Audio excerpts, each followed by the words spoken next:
Hi, welcome to the latest episode of the Wellbeing Show. My name's Noel. I'm your host, which I hope you know by now. But I'm just reminding myself because I get a bit confused of who I am every now and then. I've got a great guest on today around subjects I'm really personally feel connected to, which is weight loss in men. Stuart Normansell. I hope I got that right. You're selling Normans. Is that what you used to do? Your family used to sell Normans. I believe it's a Scottish name. Is it? So yeah, there's a good chance we probably were selling Norman captives at some point. Yes, sort of sounds about right to me. And Stuart runs a group called Man versus Fat, which we'll give you. We'll sort of get the links about that later on. So welcome to the show, Stuart. I'm really, like I said to you on the phone, I'm really excited to have you on because of my own. Yeah, well, I was always. It's interesting just to get personal through. I was always the fat kid at school. That was my background. So weight was. I mean, it's not something that particularly upset me as such, but I was the fat kid, and mostly because I come from a childhood where sugar was the remedy to everything in my childhood. So we used to literally have sugar sandwiches from our mum. That would be sort of how, and I suppose because it was quite a poor working class background, stuffing yourself with food whenever you could was the norm. Yeah, I think there's probably a generation of people around your age now who were brought up on sugar Yeah, sandwiches and jam sandwiches and that kind of thing. yeah, all of that. And Lucozade was being advertised as a health drink in those days, and like literally, it's liquid sugar, isn't it? Lucozade. So It's crazy. I always find it funny when I see a bottle of Lucozade, and obviously a lot of our guys, for what we do, drink such drinks when they're exercising. yeah, When I was a kid, you never really seen it in hospitals, in that's the right. kind of the foily kind of Oil, the yellow around it. Yeah.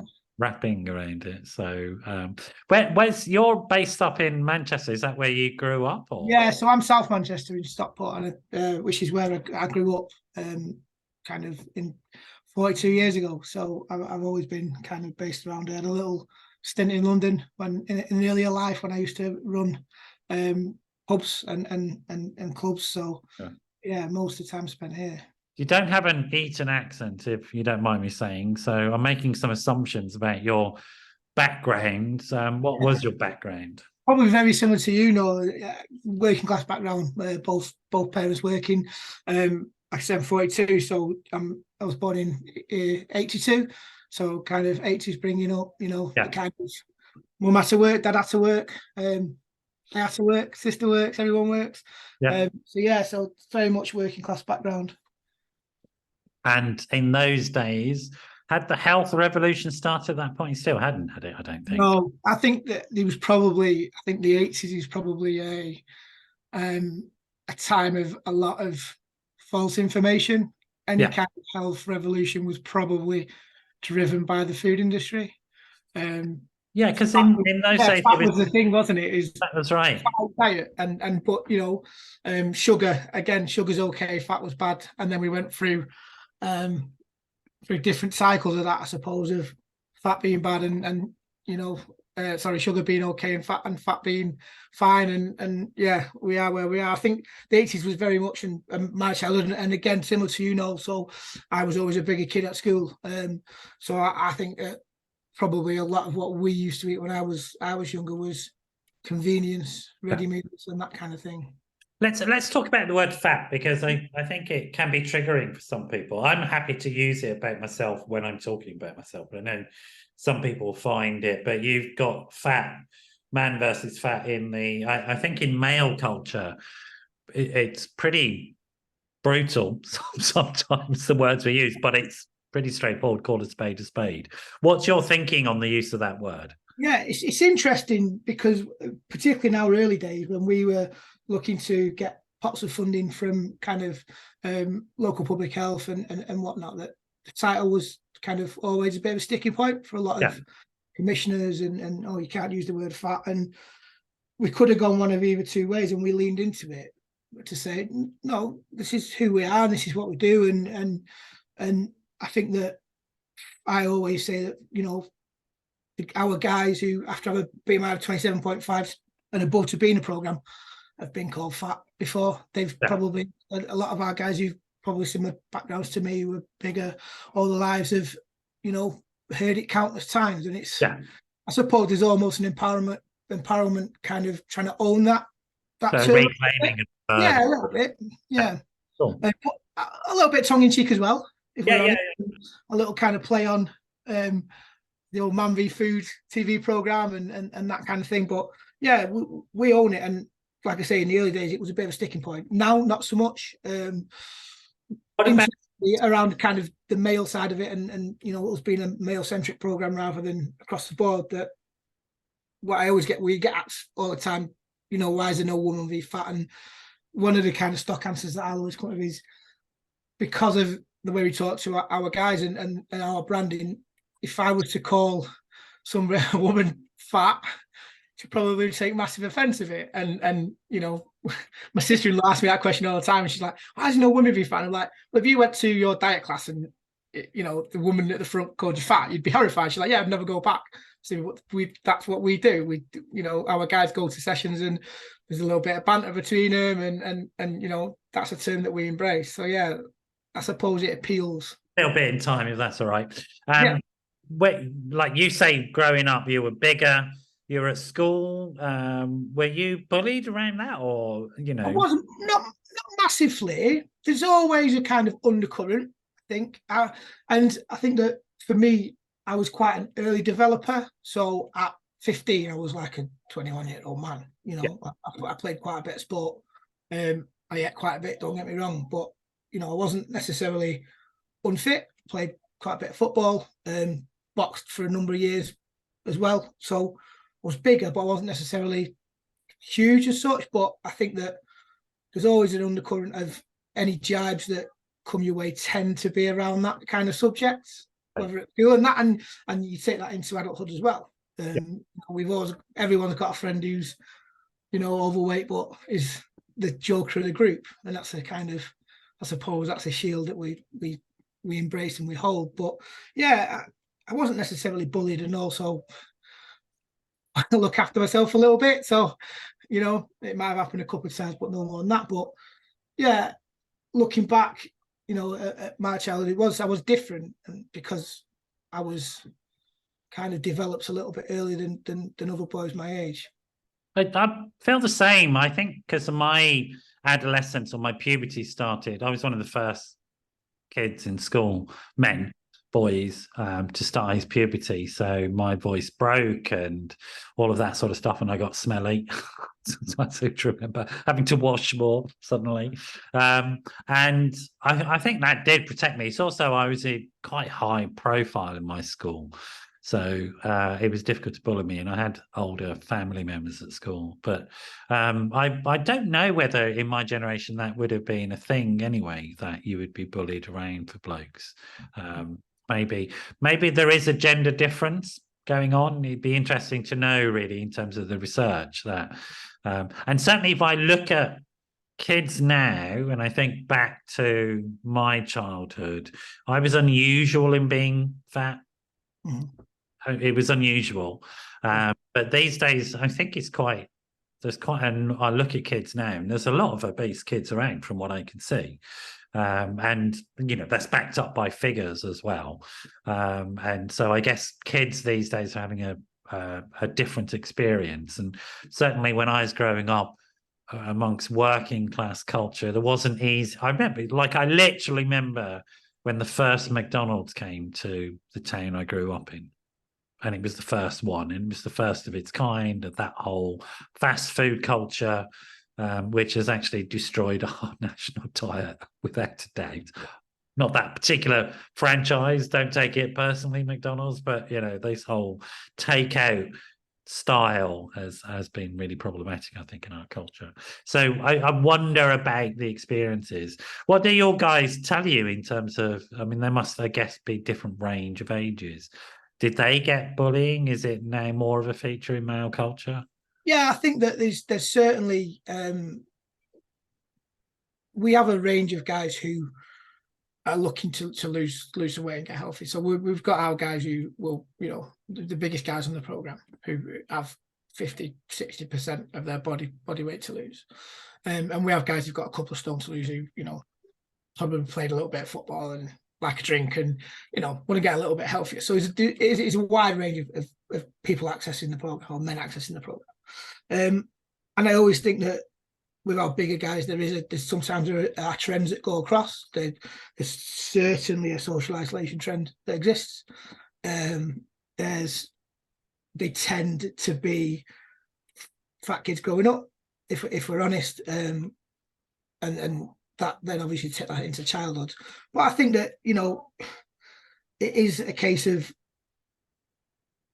different kind of upbringings and different kind of experiences probably shape us, and some play into that narrative of getting bigger as you get into adulthood, and sometimes it doesn't, and sometimes, and genuinely I think there's a lot of kids who've got a lot of puppy fat and they shoot up over summer, and next thing you know they're playing a lot of sport and kind of lean out a little bit, but it doesn't happen for everyone. I think there's certainly today's generation, there's not as kind of as much of an opportunity to go and play outside. I think that's an issue.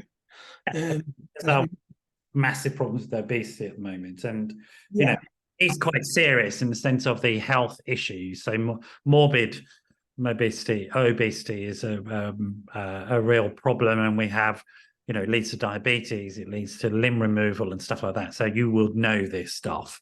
And for people who don't know, there are literally whole wards dedicated to the removal of limbs because of issues about diabetic problems from morbid obesity. So there are some significant problems. Coming back a bit, and I'm thinking about some of the things that you brought up.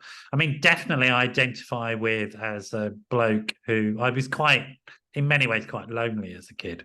I would say that one of my patterns of eating is what I would call as a therapist, emotional eating. Definitely, that's how we dealt with it. I mean, my particular childhood was unusual in that there was a lot of trauma that happened through violence and stuff like that. So sugar, we know, for example, is really good at reducing trauma responses. It makes you feel good. It really does.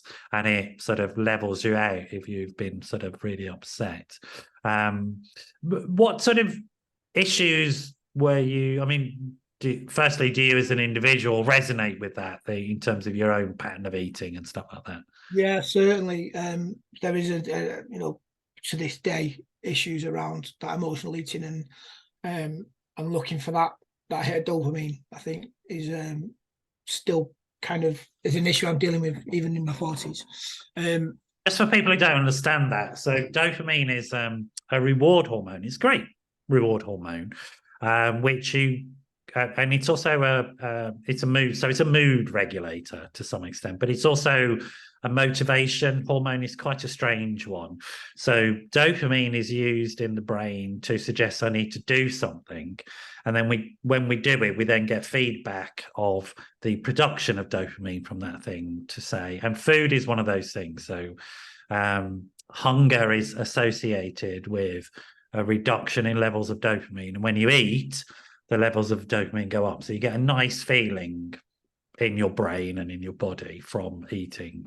And there can be dysfunctions that lead to a need to overeat and get those dopamine hits, but it's also a way of soothing. And that's really what you're talking about, Stuart. Yes, certainly. I have instances in my childhood where everything, whether that was a celebration around birthdays, Christmas, you know, that kind of thing, was always intrinsically linked to food.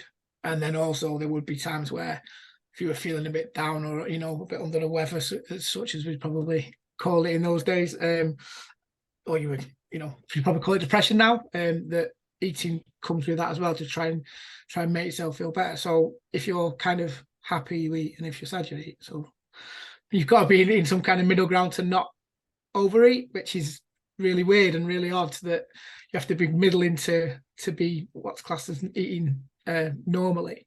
Yeah. And it's something that we know that a lot of our guys experience and have experienced before. That kind of emotional link to food is a real difficult one to break. And I certainly, for me, I never knew there was a connection between that. I was manipulating my mood through food.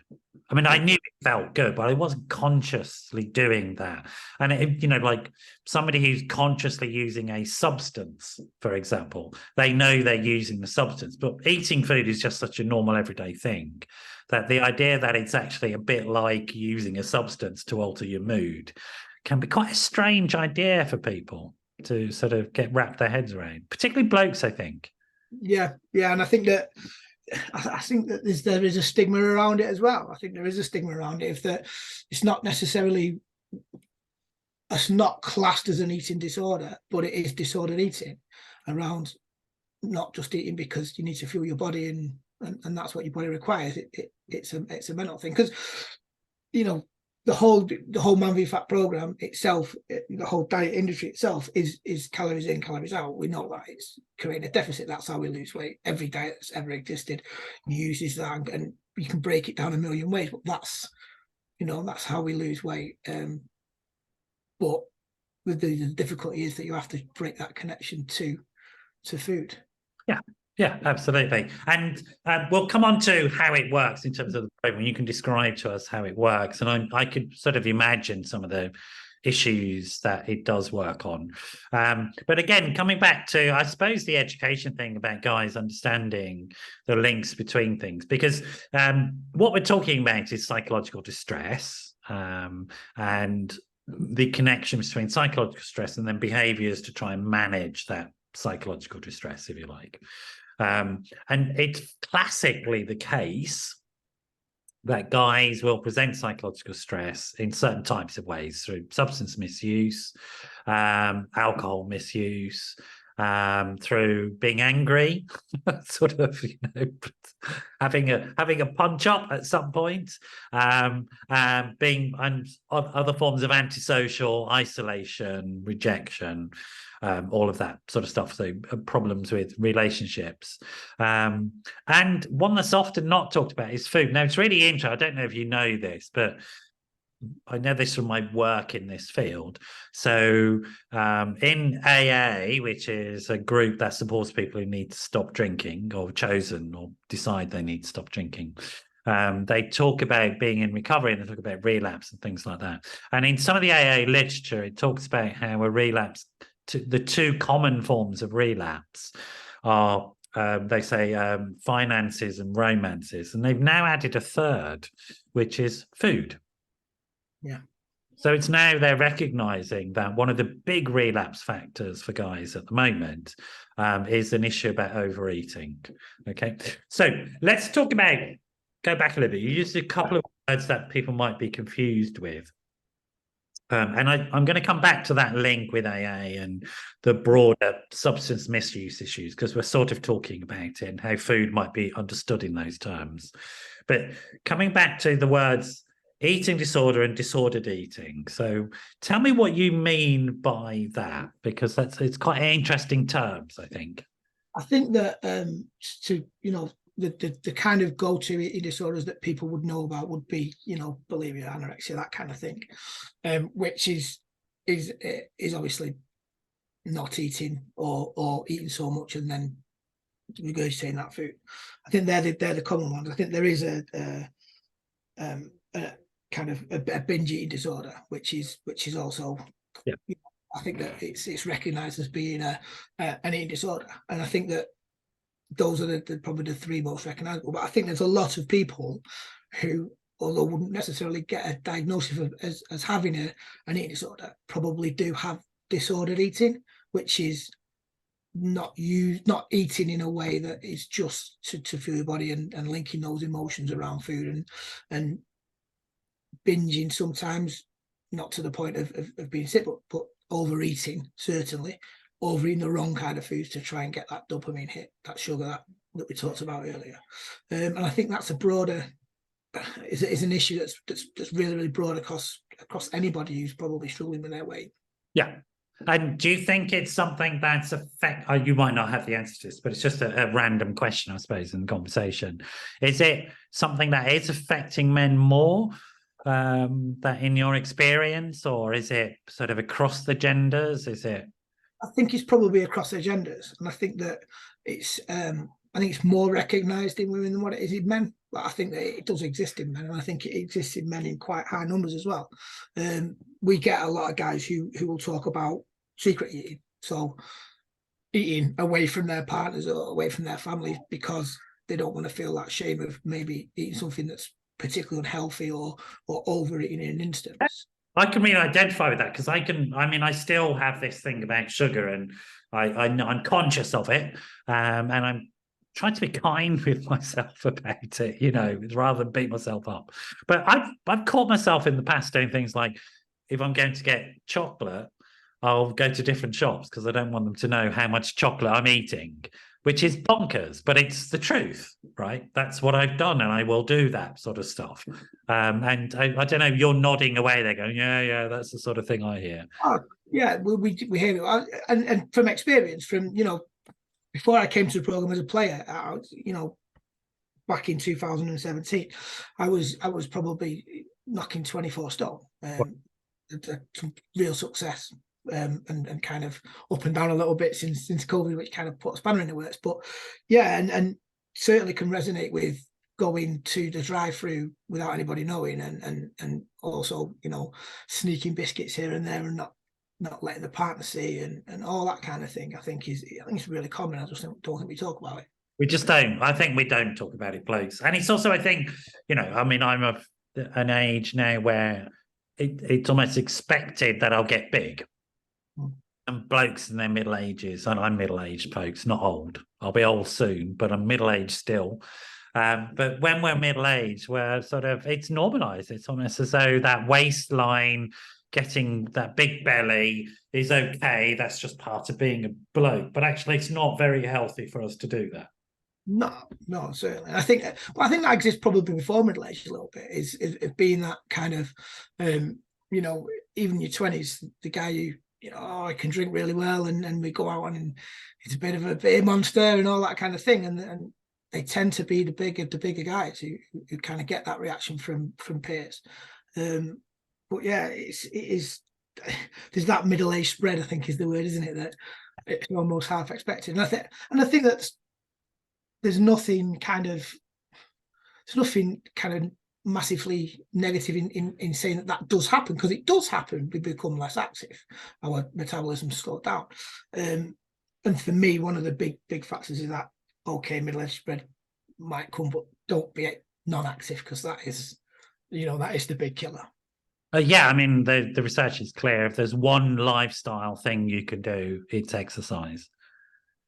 Just it's the thing that you'll get biggest sort of bonus from, and particularly as you get older. So certainly you don't want to be falling over and stuff like that. You need to be able to do that. Coming back to you and thinking about you, so you were always a larger chap, and you had some inkling that it was a problem because you were involved in some behaviours that, like, hiding your eating habits from your partner and friends and things like that. So do you mind just expanding on your experiences a little bit? Because I think when we share our own personal experiences, it can help people who are listening, and go, because we can tend to normalize our behaviors, Yeah, certainly. I think that there's, from my experience, I think being bigger in your 20s and being a man is probably less kind of, you're probably less self-reflexive way, and you just kind of get on with it. And, I like to go out and have a drink, and I like to eat, and that's who I am. And you almost fall into that role in your 20s. I think once you get to your mid to late 30s and then up to 40, I think then it does become an issue, because also tends to be when you get certain health things. Like, I've had bad knees pretty much all my life, and I know why that is, because I've been overweight pretty much all my life. It's not rocket science. But what you're saying there is that society's response to being a bigger guy is different. It's more. If you're a bigger woman, you'll get much more disapproval, I think, and that has its own issues. But talking about gender-specific issues, larger men can go under the radar in a sense because there isn't the same social pressures on body image. Yeah, certainly. And then also, I think that they tend to go to the GP less, so that you're almost getting that health kind of realization that you do get when you go to the GP that does say, you know, being the size you are, you're at risk of this, and this. That when you don't go to the doctor for 10 years, you never really hear it. And simple things. I remember that as an experience. I remember going to the GP and trying to get some. I used to have those antacid tablets on prescription.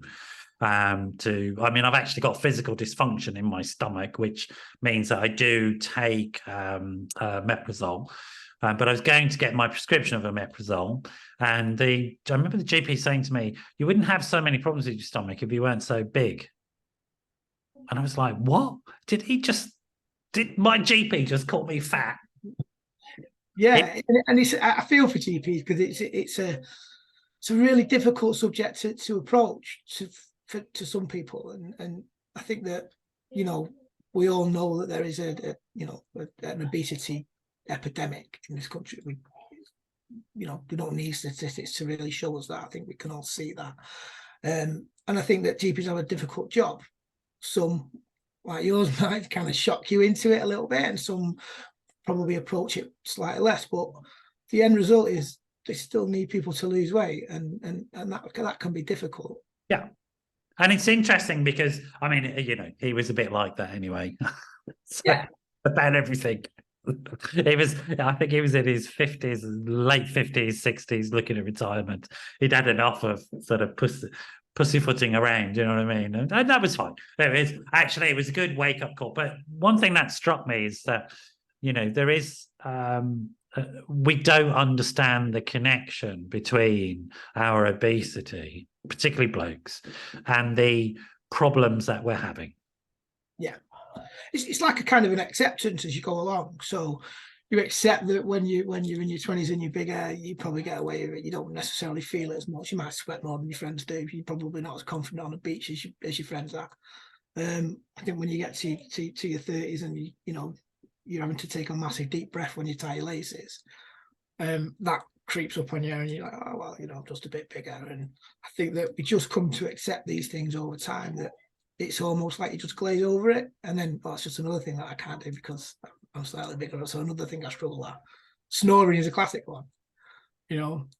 Is kind of just accepting that you snore and that's it, and there's nothing you can do about it. Well, that's not true.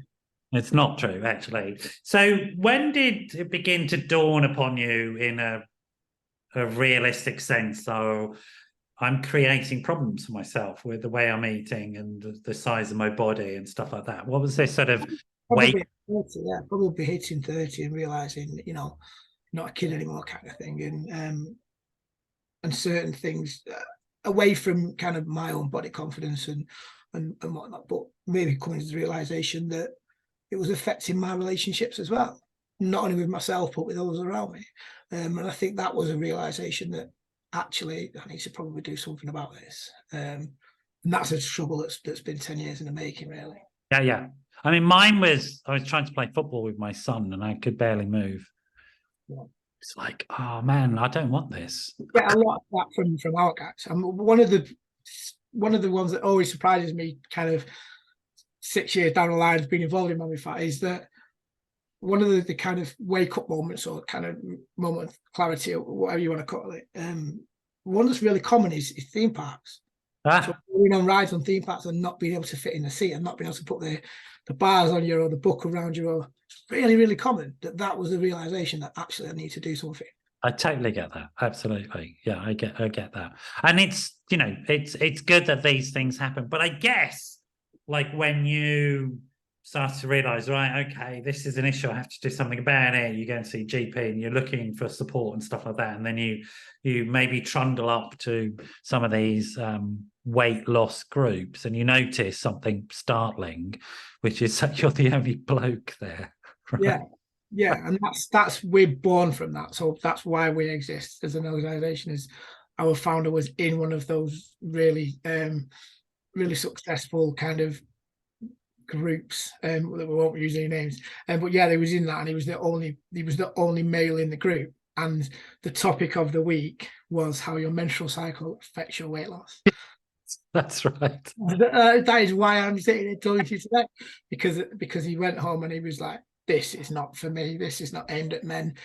Do men and women even lose weight in the same way? Do they feel the same about their weight and stuff?" And that's when he kind of started the first steps towards where we are today.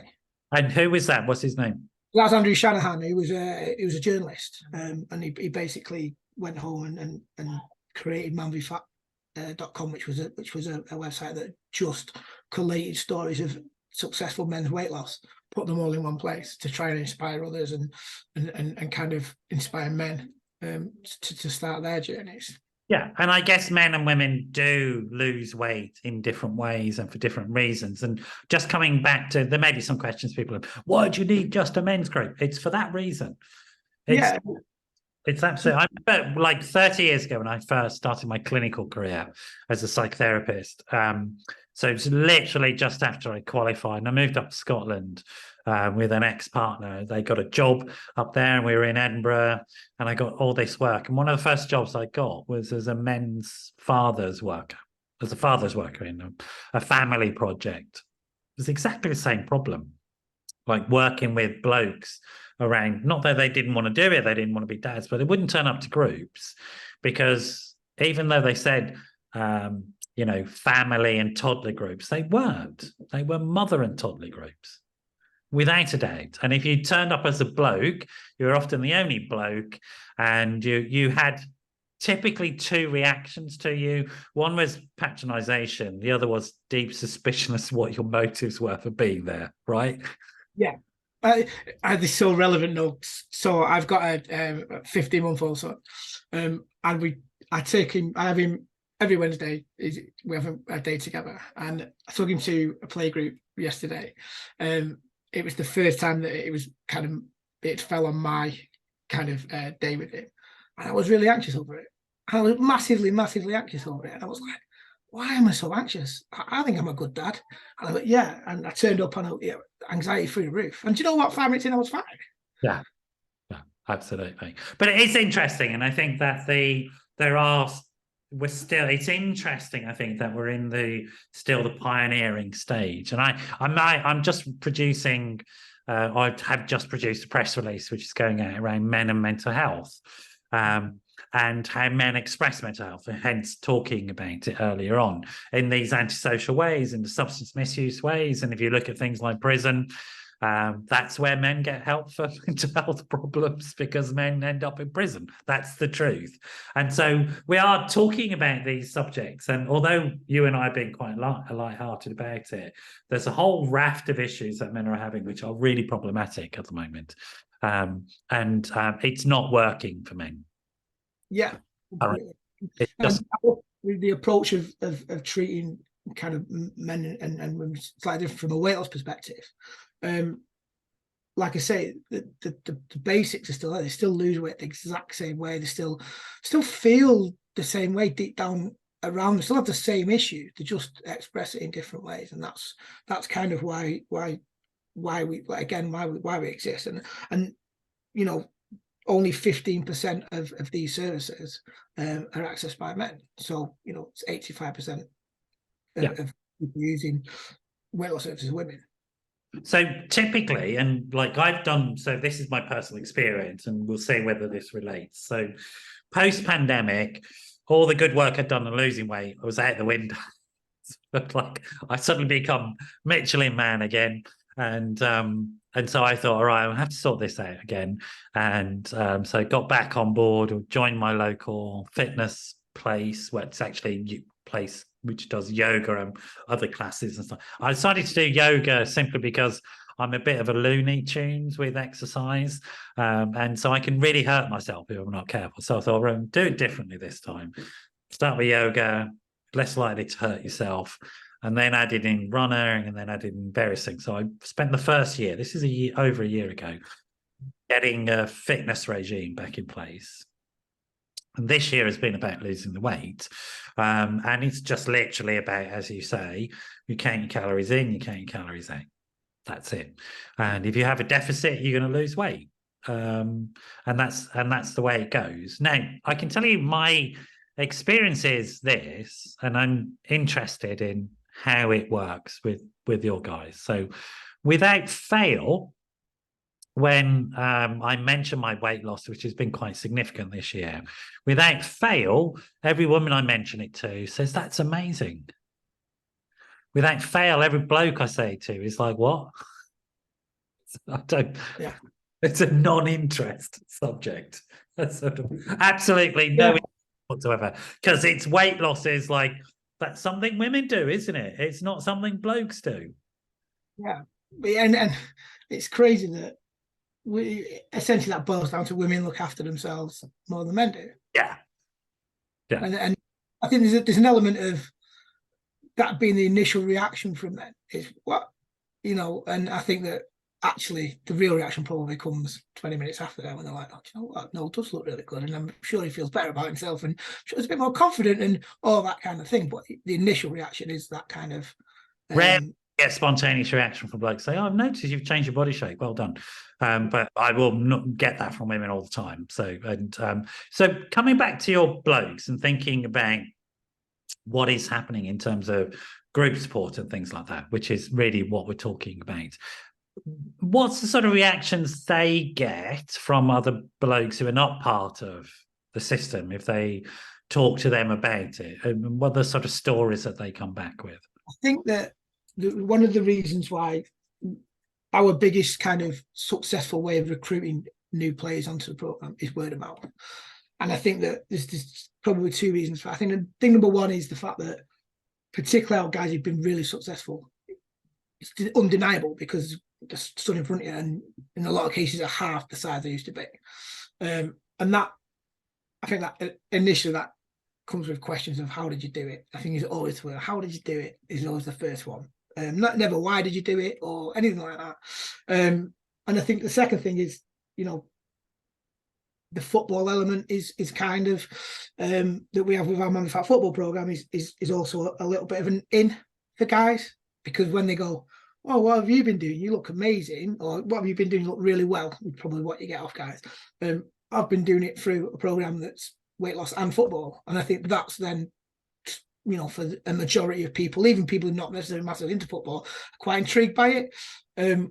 Which is why that when Steve goes back into his office job and he's 30% lighter than what he was before, and he's telling the other guys in the office around how he did it through football, they want to get involved. Right. And so that was specifically set up in that way by the founder as a way of attracting blokes into it. Yeah.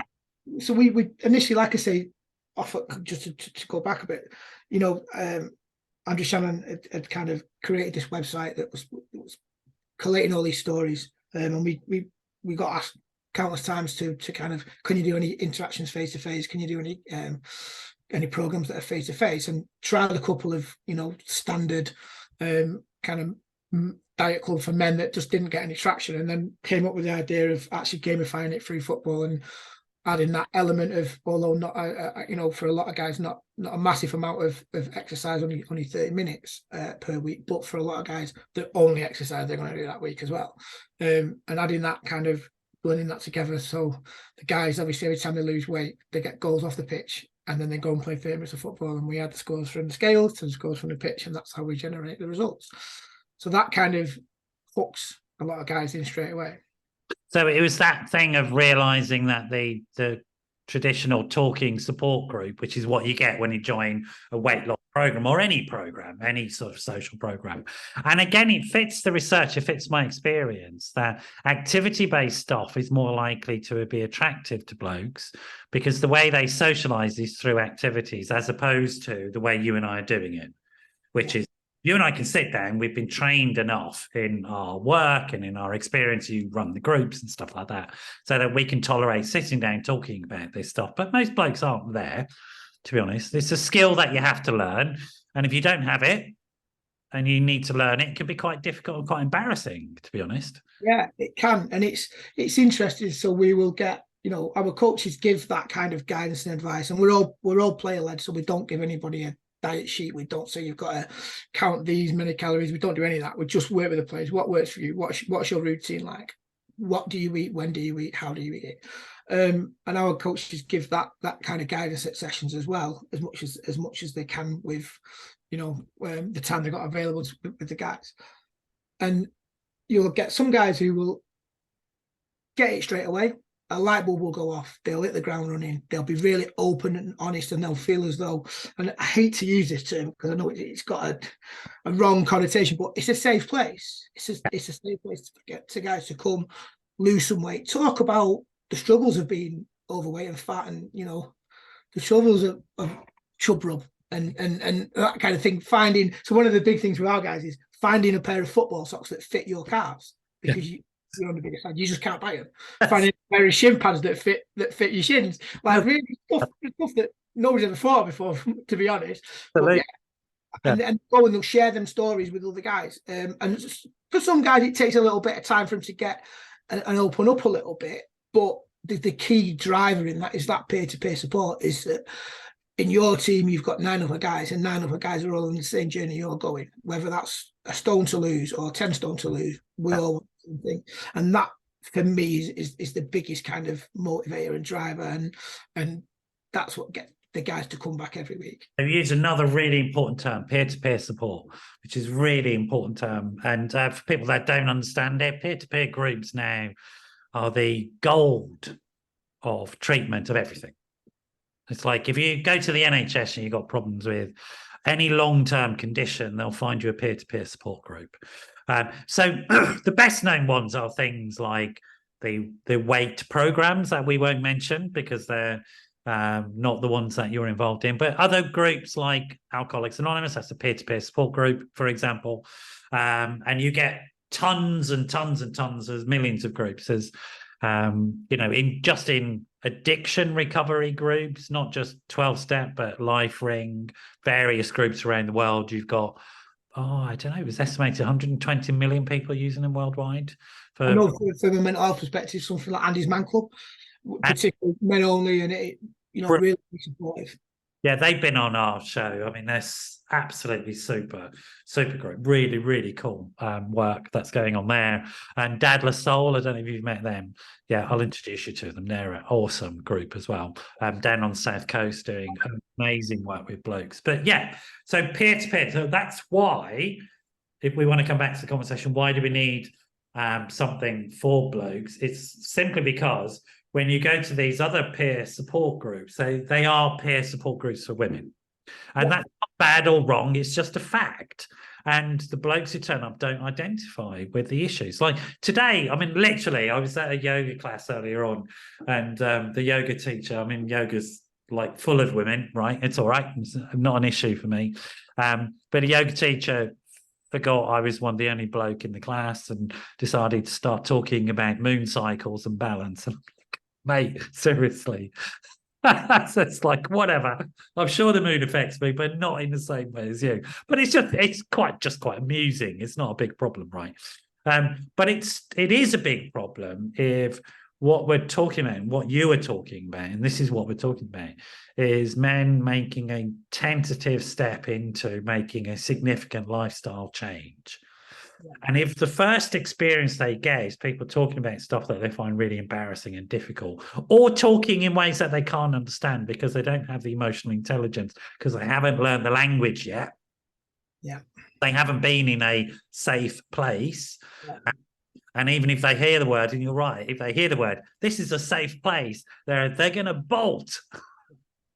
And so definitely a connotation to it. Without a doubt. Do you know what I'm saying? It's without a doubt. Even to me, I'm like going, no, say it. But the evidence is this, that once you get a bloke through the door, he stays.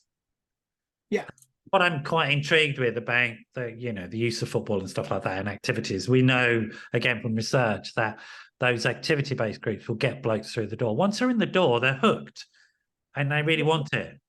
Is that your experience? Yes, certainly. Like the football element is important to a lot of guys, but we don't run football leagues. We run Wales, but that's what we run. And I think that the football is what gets a lot of guys through the door. It's what keeps a lot of guys there and gets them to turn each week. But actually, they're on this journey towards health and weight loss that can really light a fire under them.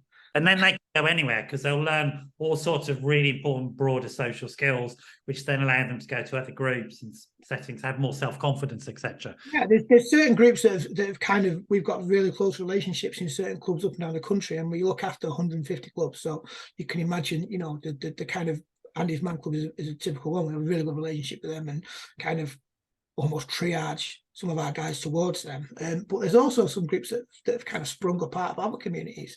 It's an amazing group called Espresso Yourself down in Newport. They meet once a week on a Saturday morning for a coffee. It's a men's kind of mental health group, and that came from one of our players just wanting some extra support. And that's the point about peer-to-peer groups. I know the research, but you tell me from your experience, what does peer-to-peer mean and why is it a benefit? I think that it's sometimes when we use the term peer-to-peer support, it can kind of, for a lot of people who go, I don't really know what that is, particularly out, you know, the guys who would access our programs.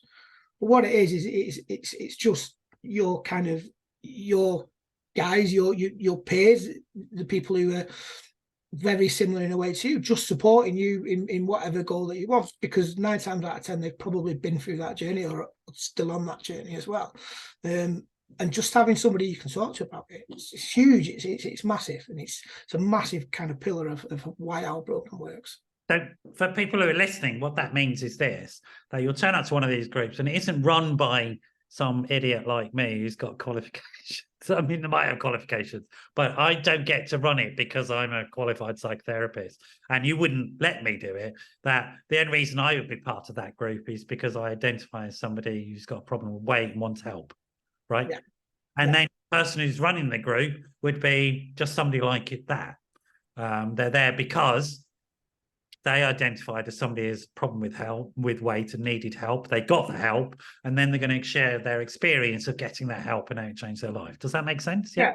That's spot on. And I think it's something like 2/3 of the guys who run our clubs are former players who've had successful weight loss. Okay. So I know that's a model that exists elsewhere as well, but it's the guys who've been there, lived that experience. That's what I agree. Built by us a little bit as well, and to be able to offer kind of more clinical advice, but not in a clinical way, and that's important as well. That we don't.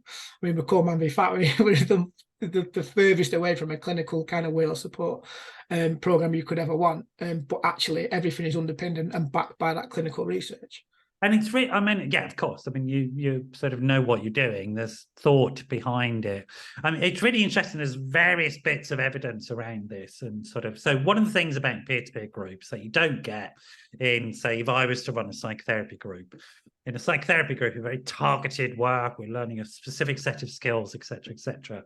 But we don't get what's called global health benefits. And you were describing some of those global health benefits. So you meet as a group, that's going to do a bit of football, you're going to lose some weight and stuff like that. But actually, there's a whole bunch of really important other skills, social skills, interpersonal skills, educational skills, language skills, emotional intelligence skills that are being automatically learned because you have to learn those things to be part of the group, but they're not forced down your throat.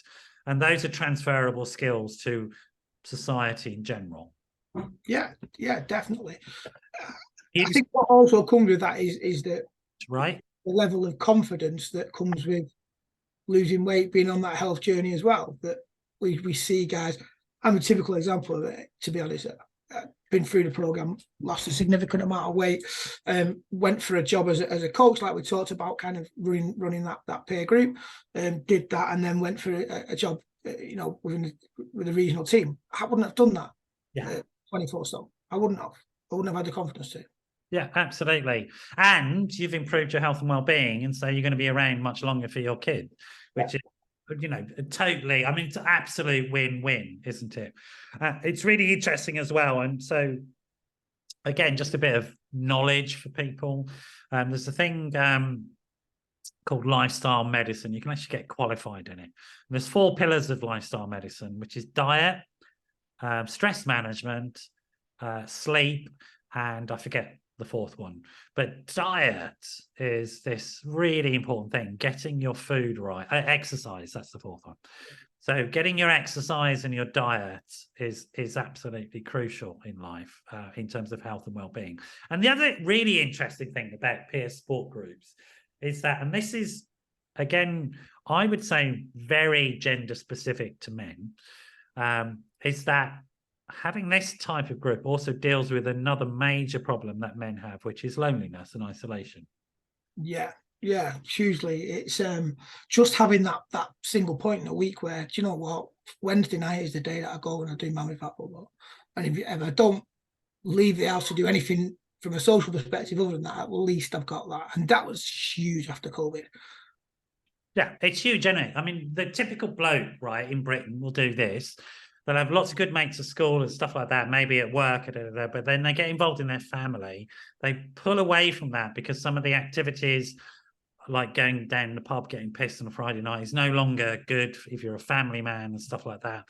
You may put on a bit of weight, so you stop going to the football matches and stuff like that, and you isolate a bit more. And actually, then your life becomes very narrow, focused on your family, your partner, your kids, earning money, sort of particularly during times of trouble like this, when you may have to take a second job on to make sure that you're supporting your family. And gradually, blokes will isolate more and more and more. Women do the opposite, literally the opposite, and they stay socially connected, but guys withdraw more and more and more. And so something like this, it seems to me, is an absolute lifeline.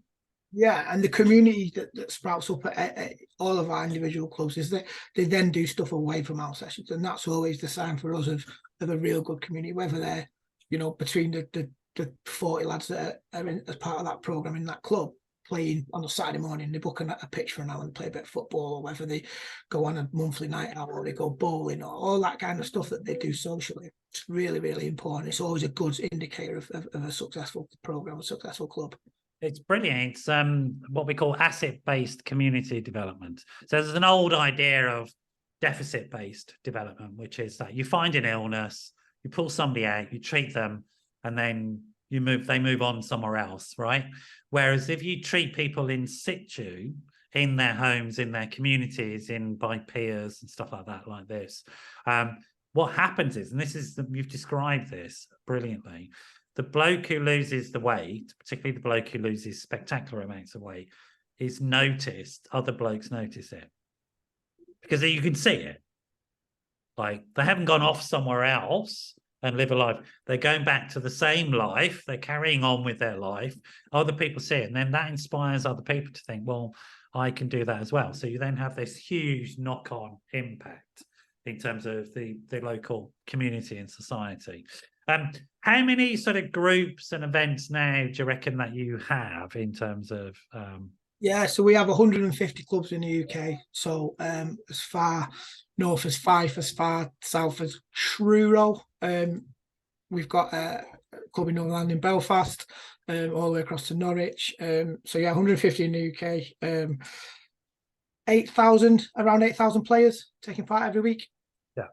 And are they playing against each other, or are the leagues and stuff like that? Yeah, so they kind of, when they first joined, we put them into a team. So, you know, if there's 40 guys, there'll be 4 teams across the club. They'll play each other competitively each week on the scales, up head to head, and then on the pitch as well.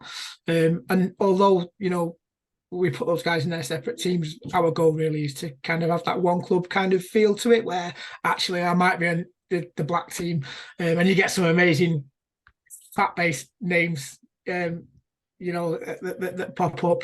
Porky Blinders is a typical example. OB City is always the one that pops up in our clubs as well. So you get each team, and they'll stay together for around about 12 months, around about 3 seasons, which last 14 weeks. So they'll stay together. They'll play the other 3 teams in their league, or if it's a 6-team league, it's 60 guys, the other 5 teams in their league, all the way up to, we've got one club in Swansea with 172 members, and 12 teams. So they'll play each other every single week, and then every 12 months we'll kind of do a bit what we call a Mammy Fat draft, where we mix everybody around and we create those new connections and inspire others as well. And that's important as well, is to kind of, one of the questions we always get asked is, well, what happens when you lose your weight and you've got no more to lose and you've been successful? And we know that research shows that maintaining that weight is really, really difficult. The easy part essentially is getting down there, and maintaining that weight and maintaining them healthy habits can be really hard. So what we do with those guys who have hit a healthy BMI, which is under 25, we want to keep them in the club, and we put them on a maintenance program, which is where we give them a kind of range that they have to stay in, and every week they stay in that range. We give them a goal for their team.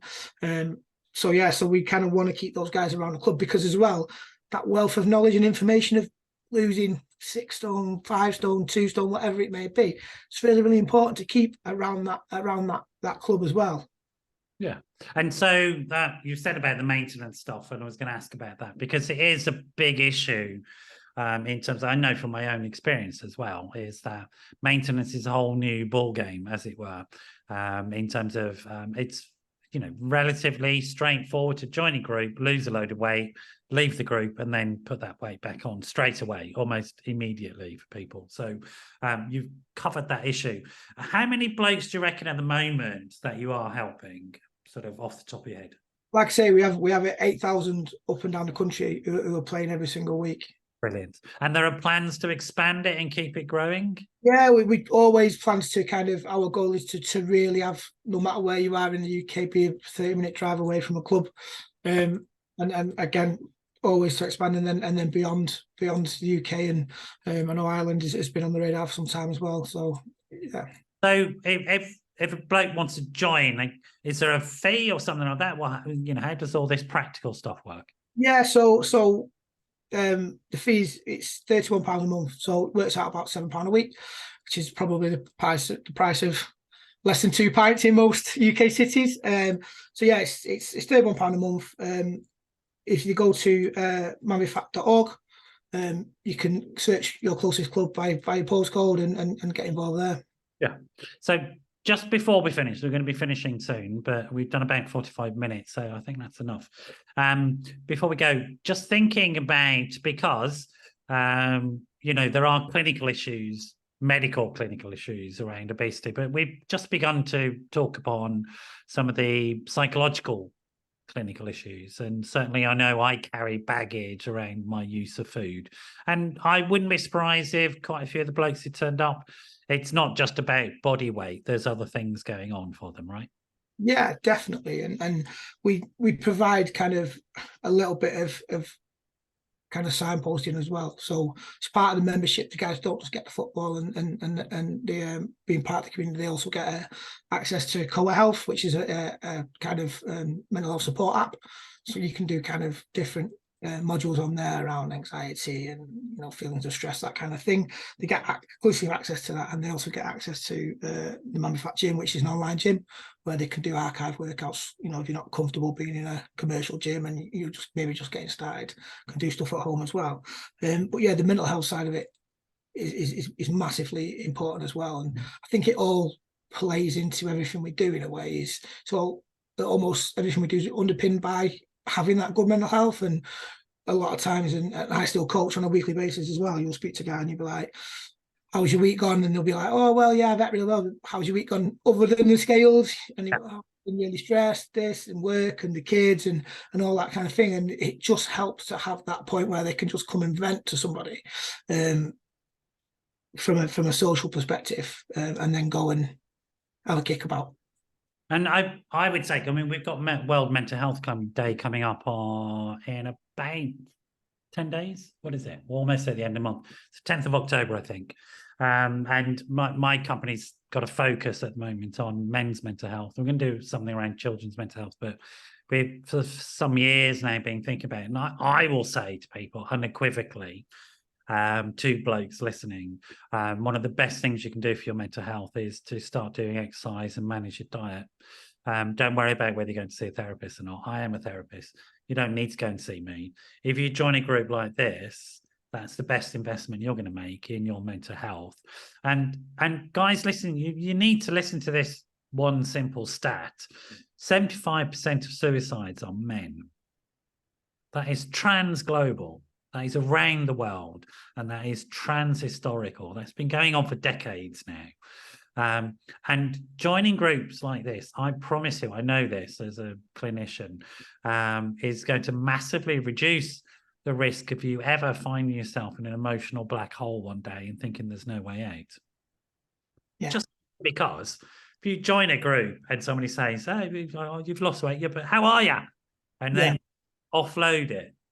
Yeah, one of our kind of plans for 2024 is to have a mental health first aider at every club, so all locations, and we put our coaches and assistant coaches through those courses as well. But the thing about, and again, for blokes who might be a bit umming and ahhing, it's not therapy. It's not designed to be therapy, but it is therapy in the sense of it is the best therapy you're ever going to get is joining a group of like-minded people who like you. Yeah. That's... I wouldn't say we trick people with football, but almost we trick people with football to get a bit healthier.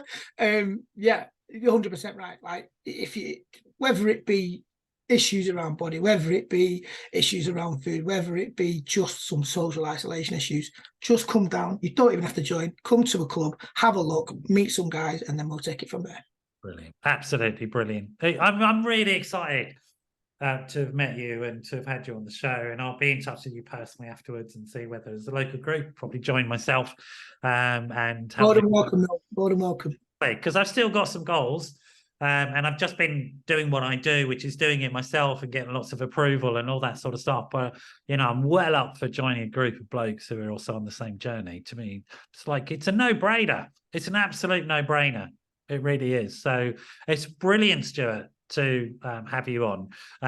So tell me the website again. Yeah, manbefat.org. Folks, blokes, men, if you're listening, even if you don't think you have an issue with weight, I don't really care. Get on that website, go and check it out, and go and join, or just go and visit one of the groups and see whether you know feels all right. Best decision you're ever going to make in your life, as far as I'm concerned. Really good to have you on, Stuart. Anything you need to say before we go that you haven't? Thanks for having me, Noel. It's been really, really good. Oh, it's cool. I mean, it's really exciting for me. It's really inspiring stuff. It really is. I remember, like, when I started in the field 30 years ago, like I said, up in Scotland, it was like, it was so clear what the problem was, so clear what the solution is. And now 30 years later, meeting blokes like you who are the solution, it's absolutely amazing to me. I mean, it really does sort of make me feel absolutely sort of on top of the world to be having these conversations. So we need to have more of them, to be honest. You stay there. Going to say goodbye to folks. Do get in touch if you've got any questions. You'll have to sort of email me, info@noelmcdermott.net. Get hold of Stuart through his website, and I hope you all have a great time till the next time that I see you.